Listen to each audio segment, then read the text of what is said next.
Assalamualaikum warahmatullahi wabarakatuh.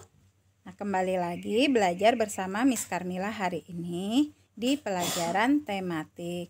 Nah, anak-anak Miss semuanya, apa kabarnya hari ini?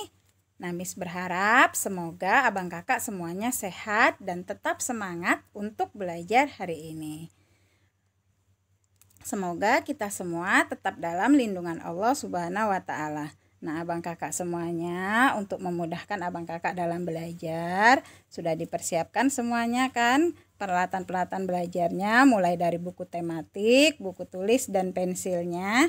Nah, sebelum kita memulai belajar, marilah sama-sama kita membaca basmalah dan doa belajar. Bismillahirrohmanirrohim. Rabbi zidni ilma warzuqni fahma waj'alni minas sholihin. Amin. Semoga pembelajaran kita hari ini berkah dan diridhoi oleh Allah serta menyenangkan.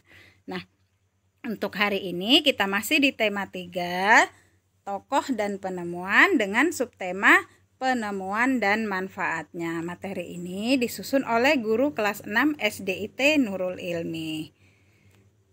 Nah, adapun tujuan pembelajaran kita hari ini adalah yang pertama, setelah berdiskusi, siswa mampu mengidentifikasi contoh kewajiban dalam kehidupan sehari-hari dengan benar.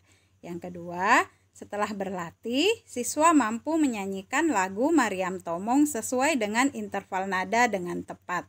Yang ketiga, setelah membaca, siswa mampu menyebutkan informasi penting dari teks eksplanasi yang dibaca tentang penemuan lampu lalu lintas. Nah, itulah tujuan yang akan kita capai pada hari ini. Oke, abang kakak sekalian, kita awali dengan materi PPKN, yaitu kewajiban dalam kehidupan sehari-hari.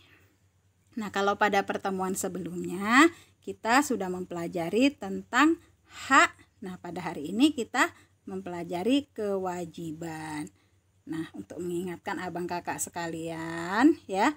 Nah, apa itu hak?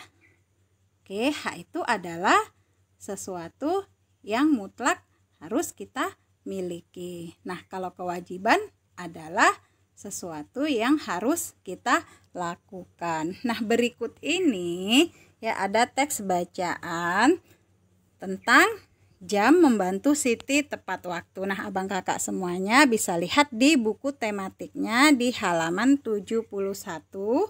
Miss akan bacakan, abang kakak dengar dengan baik ya. Jam membantu Siti tepat waktu. Siti selalu menggunakan jam untuk mengatur kegiatannya sehari-hari. Siti bangun pagi pukul 5. Setelah ibadah dan mandi, Siti sarapan pagi. Siti berangkat sekolah pukul 6. Siti berangkat sekolah dengan berjalan kaki karena jarak rumahnya yang tidak terlalu jauh. Siti menempuh perjalanan 20 menit. Bel masuk sekolah pukul 6.45. Siti hampir tidak pernah terlambat untuk datang ke sekolah. Ia berusaha untuk disiplin datang tepat waktu ke sekolah. Siti pulang sekolah pukul 14. Ia langsung pulang ke rumah. Sesampainya di rumah, Siti istirahat. Pukul 16, Siti mandi. Setelah ibadah dan makan malam, Siti pun belajar. Ia belajar pukul 19 sampai 20.30. Ia mengerjakan PR, belajar untuk materi esok hari atau belajar untuk persiapan tes. Siti juga mengumpulkan tugas-tugasnya tepat waktu. Siti melakukan kegiatan sehari-harinya dengan teratur. Ia belajar menjadi pribadi yang disiplin terhadap waktu. Nah, dari teks tersebut kita bisa mengetahui ya bahwasanya Siti selalu mengatur kegiatannya sehari-hari ya, mulai dari dia bangun pagi, kegiatan ibadah sampai persiapan dia akan berangkat sekolah ya, kemudian belajar di sekolah sampai pulang sekolah sampai kegiatan dia di malam hari. Nah, itu semuanya diatur ya, sudah ditentukan waktunya sehingga apa yang dilakukan Siti itu terjadwal dengan baik ya. Nah, dari teks tersebut ya, dari cerita tersebut kita akan menjawab pertanyaan berikut ini. Yang pertama, apakah Siti mengatur waktunya dengan teratur? Iya, Siti mengatur waktunya dengan teratur ya. Jadi mulai dari tadi bangun pagi, ibadah, sekolah, istirahat, dan belajar. Nah, ia lakukan dengan teratur setiap harinya ya. Oke, yang berikutnya, apa manfaat yang Siti dapatkan ketika ia mengatur waktunya dengan teratur? Nah, apakah yang didapatkan Siti ketika ia mengatur waktunya dengan teratur? Iya, kegiatan Siti berjalan dengan baik, tepat pada waktunya, dan menjadikan Siti pribadi yang disiplin terhadap waktu. Nah, itulah manfaat yang Siti peroleh ya ketika ia mengatur waktunya dengan teratur. Kemudian, apakah Siti melaksanakan kewajibannya sebagai pelajar? Iya, Siti melaksanakan kewajibannya sebagai pelajar. Mengapa? Karena ia tidak pernah terlambat ke sekolah. Jadi dia setiap hari ya selalu datang tepat waktu. Nah, ia juga mengumpulkan tugas-tugasnya dengan tepat waktu. Nah, sebelum ya untuk belajar di sekolah ya pada setiap malam harinya itu ya selalu mengerjakan PR, kemudian mempersiapkan diri belajar untuk materi esok hari dan belajar untuk persiapan tes. Jadi dia melaksanakan kewajibannya sebagai pelajar. Nah, abang kakak sekalian ya, perilaku Siti ini sangat baik ya.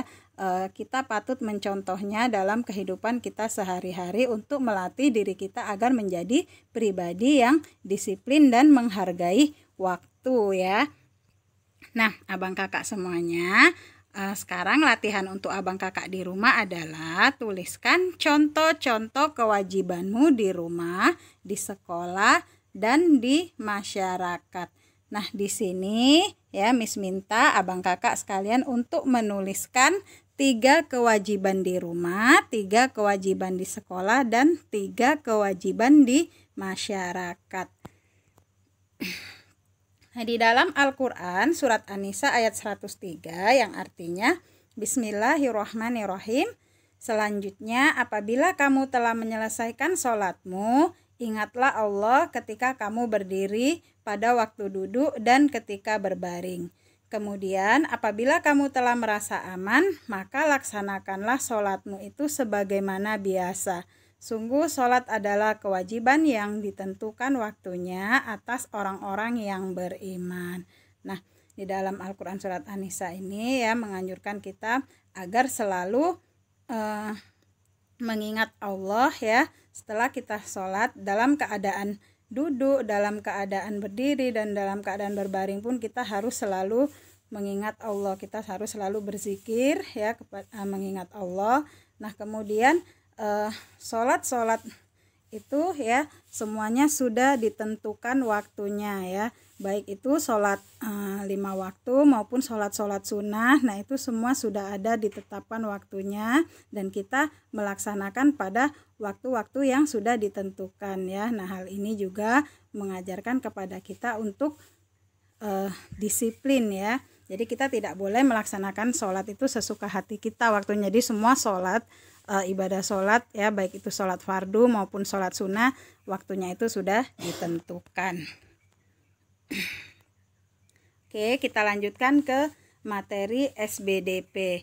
Nah, sekarang abang kakak ya akan berlatih kembali menyanyikan lagu Maryam Tomong ya. Jadi gunakanlah waktu berlatihmu dengan baik saat berlatih. Nah, abang kakak sekalian ya, lagu Maryam Tomong ini berasal dari daerah Tapanuli ya, ciptaan Guru Nahum Situmorang. Nah, di sini Miss akan putarkan kembali lagu Maryam Tomong ya. Mari sama-sama kita dengarkan lagu Maryam Tomong berikut ini.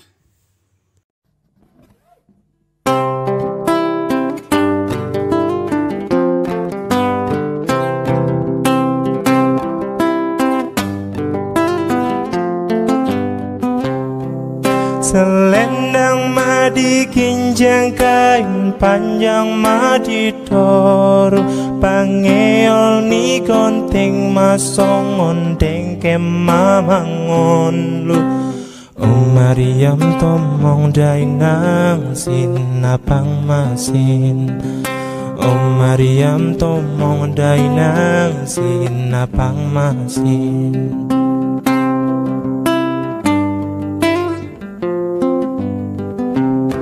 Selendang madi kinjang kain panjang madi toru.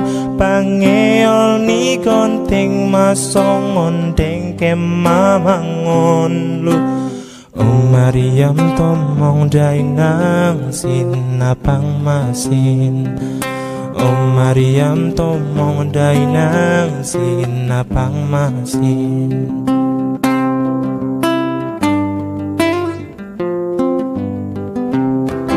Selendang madi kinjang kain panjang madi toru. Pangeol ni konting masong ondeng kemamangon. Mariam tomong dainang sinapang masin. Mariam tomong dainang sinapang masin. Nah, abang kakak, tadi sama-sama kita sudah dengarkan lagu Mariam Tomong ciptaan Guru Nahum Situmorang.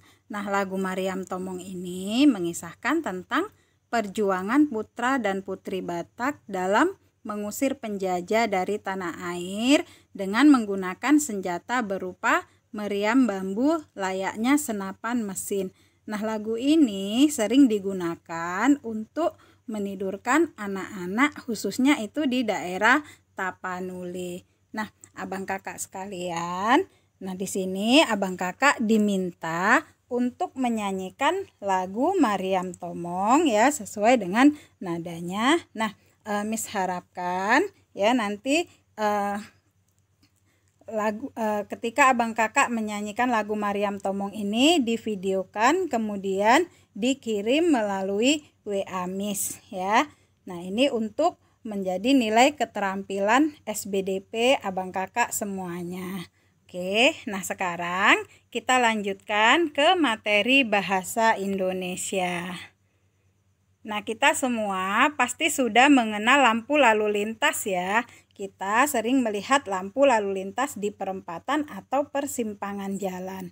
Lampu lalu lintas terdiri atas 3 warna yaitu merah, kuning, dan hijau ya. Jadi lampu lalu lintas itu hanya terdiri dari 3 warna yaitu merah, kuning, dan hijau. Nah, tahukah kamu siapa yang menemukan lampu lalu lintas?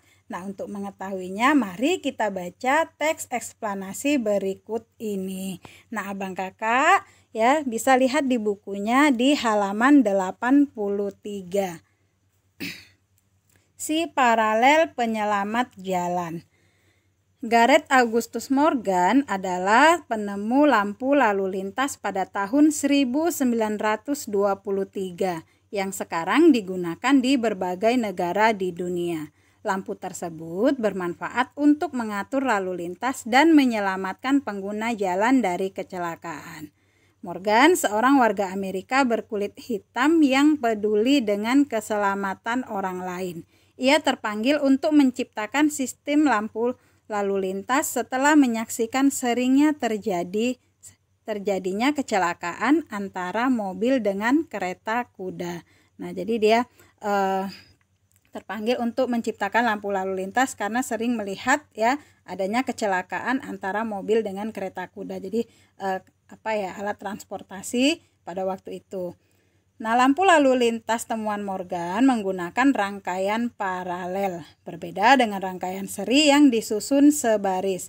Rangkaian paralel adalah rangkaian listrik yang disusun berderet, di mana masing-masing lampu memiliki rangkaian tersendiri yang terhubung kepada sumber energi.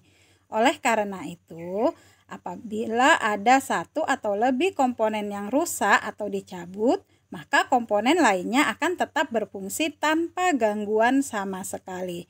Prinsip kerja sebuah lampu lalu lintas adalah terdapatnya 3 buah lampu yang saling terhubung secara paralel. Sungguh mulia tujuan Morgan menciptakan lampu lalu lintas. Dapat dibayangkan jika tidak ada lampu lalu lintas di jalur jalan raya yang ramai. Sebuah penemuan yang baik tentunya akan memberikan manfaat bagi banyak orang ya. Jadi penemuan lampu lalu lintas ini sangat membantu ya di dalam lalu lintas di jalan raya ya. Jadi abang kakak mungkin pernah ya ketika melewati sebuah persimpangan ya yang tidak terdapat lampu lalu lintas ya. Jadi setiap pengendara ingin maju terlebih dahulu, maka lalu lintas di jalan raya pasti akan menjadi kacau ya, tidak teratur. Nah, dengan adanya lampu lalu lintas, nah ini sangat membantu sekali ya, lalu lintas di jalan raya itu menjadi lebih teratur ya. Oke, nah sekarang latihan abang kakak ya. Setelah kita tadi membaca teks tentang penemuan lampu lalu lintas, maka tuliskanlah informasi penting dalam setiap paragraf pada diagram berikut ini. Nah, paragraf 1, nah itu berisi tentang topik masalah. Kemudian paragraf 2, nah itu berisikan tentang deret penjelas ya. Kemudian di paragraf ketiga, nah di sini kan tertulis 4 ya. Nah, yang sebenarnya itu adalah paragraf 3 ya. Nah, paragraf 3 ini berisi tentang kesimpulan dan pesan atau pendapat pribadi penulis. Nah, abang kakak dikerjakan nanti latihannya ya, dikirim melalui WA Miss.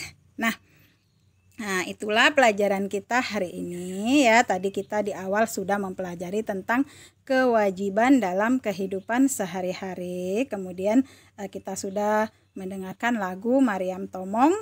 Dan yang terakhir kita sudah mempelajari bagaimana penemuan ya lampu lalu lintas serta manfaatnya bagi kehidupan manusia. Nah, abang kakak sekalian ya, Miss ingatkan kembali untuk mengerjakan latihannya dan jangan lupa dikirimkan melalui WA Miss ya. Tetap semangat belajarnya di rumah ya. Kemudian tetap melaksanakan ibadah hariannya, sholat 5 waktunya, kemudian sholat sunnahnya ya, tilawatinya, kemudian mengulang hafalannya ya. Jangan lupa jaga kebersihan, jaga kesehatan. Miss ucapkan terima kasih sudah menonton video ini dari awal hingga akhir. Kita ketemu lagi di materi berikutnya. Kita tutup dengan lafaz hamdalah. Alhamdulillahirabbil alamin. Assalamualaikum warahmatullahi wabarakatuh.